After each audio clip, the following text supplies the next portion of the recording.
He didn't order anything, but the black waitress served a dish that made the billionaire cry. What if I told you that a single meal could change everything you believed about success? Richard Thornfield sat in his Bentley outside Murphy's diner at 2 in the morning, rain streaming down the windshield like tears he hadn't shed in 20 years. The 42-year-old tech mogul had just walked out of the most important board meeting of his life, and for the first time since building his empire, he felt completely lost. The neon sign flickered through the darkness, casting pink and blue shadows across his face as he gripped the steering wheel. His phone buzzed with another urgent call from his lawyers, but Richard turned it off. Something about this ordinary little diner called to him. Like a lighthouse in a storm, he didn't know how to navigate. He'd never stepped foot in a place like this before, but tonight, everything felt different. Where are you watching from tonight? The bell above Murphy's diner door chimed softly as Richard stepped inside, his expensive suit and Italian shoes completely out of place among the worn vinyl booths and checkered linoleum floor. The diner held the kind of warmth that money couldn't buy, the scent of fresh coffee mixed with bacon grease, conversations floating between tired truckers and late-shift nurses. Richard chose a corner booth, sliding across the cracked red vinyl as he tried to make sense of the evening's events. Nadine Washington looked up from wiping down the counter, her kind eyes taking in the well-dressed stranger who seemed to carry the weight of the world on his shoulders. At 36, she'd been working at Murphy's for 8 years, saving every penny while raising her teenage son Jerome alone.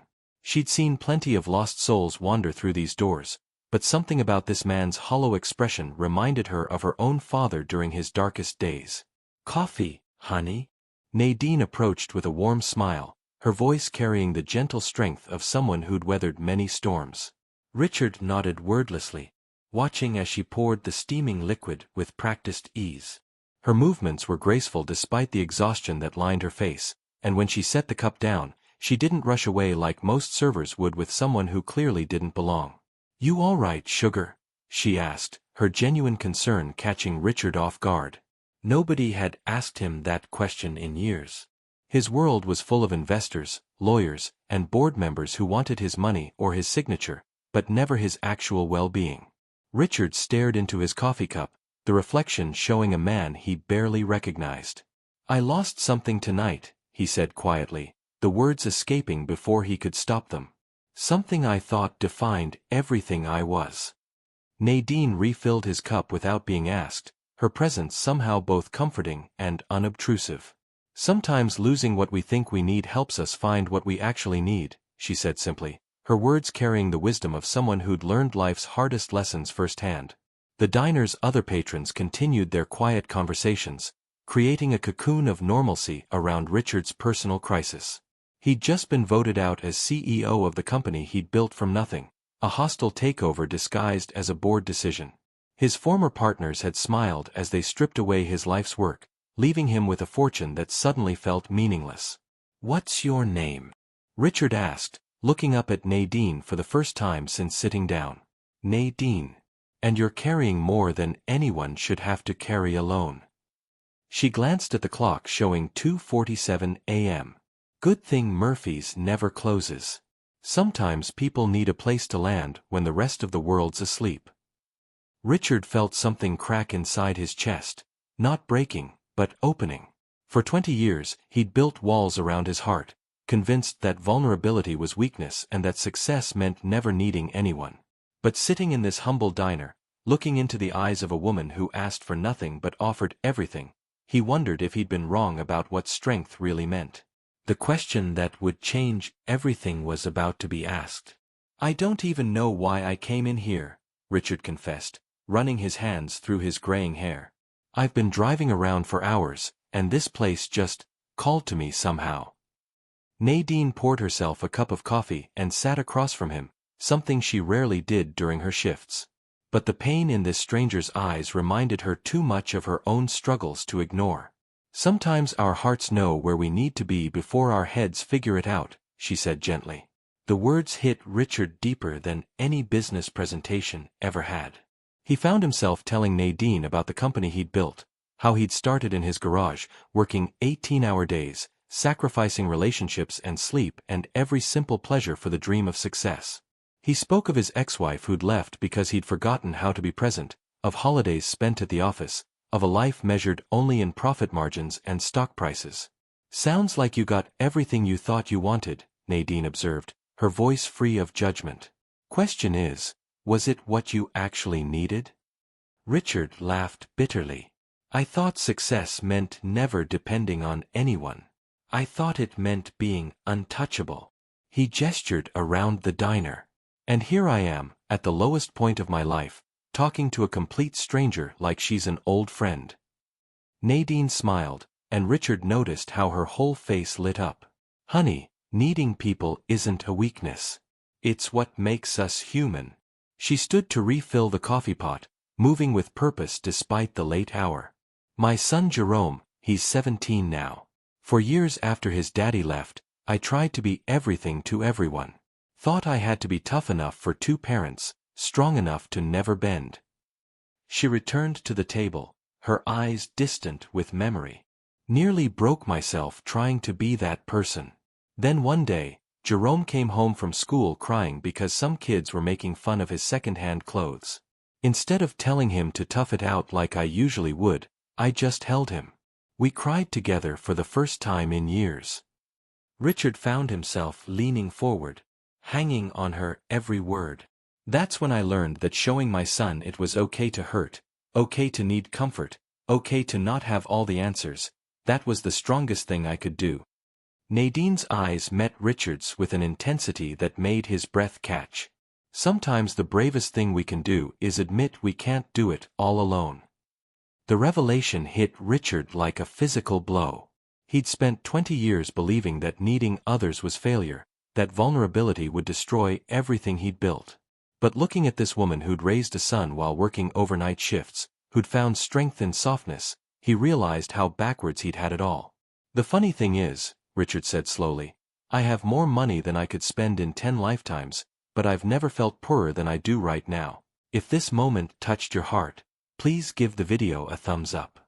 Nadine reached across the table and placed her weathered hand over Richard's manicured one. "Money can't buy the things that actually matter, sugar. But it's never too late to start learning what those things are." As the first hint of dawn began to creep through the diner's windows, Richard faced a choice that would change everything. The early morning light streaming through Murphy's windows revealed the full extent of Richard's exhaustion. He'd been running on adrenaline and black coffee for days, preparing for the board meeting that had ended in his professional execution. Now, sitting across from Nadine, he felt the weight of 20 years of isolation crushing down on him. "I don't know who I am without my company," he whispered, the admission feeling like stepping off a cliff. "For 20 years, that title, that success, it was my identity. Now I'm just nobody."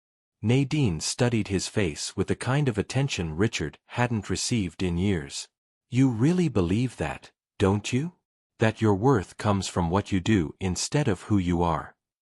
"What else is there?" Richard's voice cracked.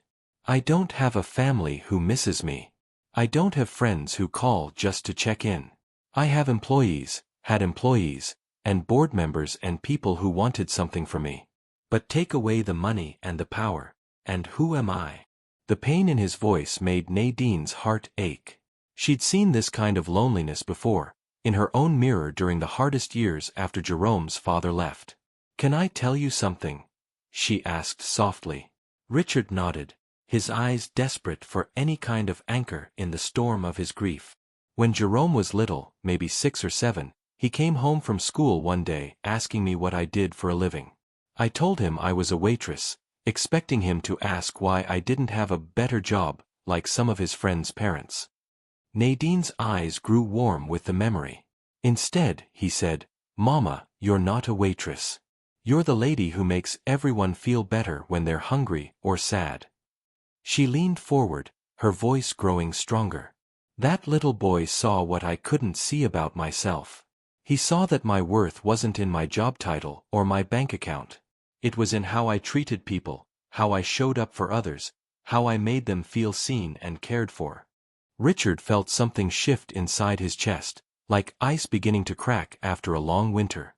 "But I've spent so long focused on building my empire that I forgot how to just Be with people. That's the beautiful thing about being human, Nadine said, refilling his cup one more time. It's never too late to remember. She glanced at the clock, knowing her shift would end soon but unwilling to abandon this broken man who'd stumbled into her care. Tell me about Jerome, Richard said suddenly. What's he like?